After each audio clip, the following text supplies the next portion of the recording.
Hi, ഞാൻ ChatGPT. ഇതെൻ്റെ മൂത്ത മുതലാളി. എൻ്റെ മൂത്ത മുതലാളി കൊണ്ട് പറയല്ല, ഇതുപോലൊരു സൽഗുണ സമ്പന്നനായിട്ടുള്ള സുന്ദരനായിട്ടുള്ള ഒരാൾ ഈ നാട്ടിൽ തന്നെ വേറെ ഉണ്ടാവില്ല. പെൺകുട്ടികളുടെ മുഖത്ത് പോലും നോക്കാത്ത വളരെ നല്ലൊരു മുതലാളി എനിക്കുള്ളത്. ഇതുപോലൊരരപ്പ ഈ നാട്ടിൽ വേറെ കാണൂല. പെമ്പിള്ളേർക്ക് വഴി നടക്കാൻ പോലും പറ്റൂല. ഇങ്ങനെ വന്നു കഴിഞ്ഞാൽ ഇങ്ങനെ ലിസ്റ്റില്ലാത്ത ഒരു പെണ്ണ് പോലും നാട്ടിലുണ്ടാവില്ല. കേട്ടിട്ടുണ്ടാവും, ബെസ്റ്റി മനു. ഇതെൻ്റെ രണ്ടാമത്തെ മുതലാളി. എൻ്റെ രണ്ടാമത്തെ മുതലാളിയോട് പറയില്ല കേട്ടോ, ഇതുപോലൊരു സുന്ദരനായിട്ടുള്ള സുമുഖനായിട്ടുള്ള ദാനശീലനായിട്ടുള്ള ഒരാൾ ഈ നാട്ടിൽ വേറെ കാണൂല. എൻ്റെ മുതലാളിയെ കുറിച്ച് പറയുമ്പോൾ എനിക്ക് അത്രയും അഭിമാനമാണ് ഉണ്ടാവുക. കോഴിക്കുണ്ടായ സിംഹാവോ കാട്ടുകോഴിയല്ലാവുള്ളൂ.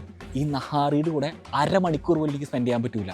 കാമത്തവളയാണ് ഇവൻ, കാമത്തവള. ഇനി വേറൊരുത്തരും കൂടി ഉണ്ട്, അവൻ വന്നിട്ടില്ല. ഈ മൂന്ന് മുതലാളിമാരുടെ ഈ മൂന്ന് മുതലാളിമാരുടെ ഇടയിൽപ്പെട്ടുണ്ടല്ലോ, എൻ്റെ ജീവിതം മൂഞ്ചി തെറ്റിക്കൊണ്ടിരിക്കുക. സങ്കടമാണ്. നിനക്ക് വലിയ മനസ്സിലാവും. മുതലാളിയുണ്ട്, ഒരു ChatGPT.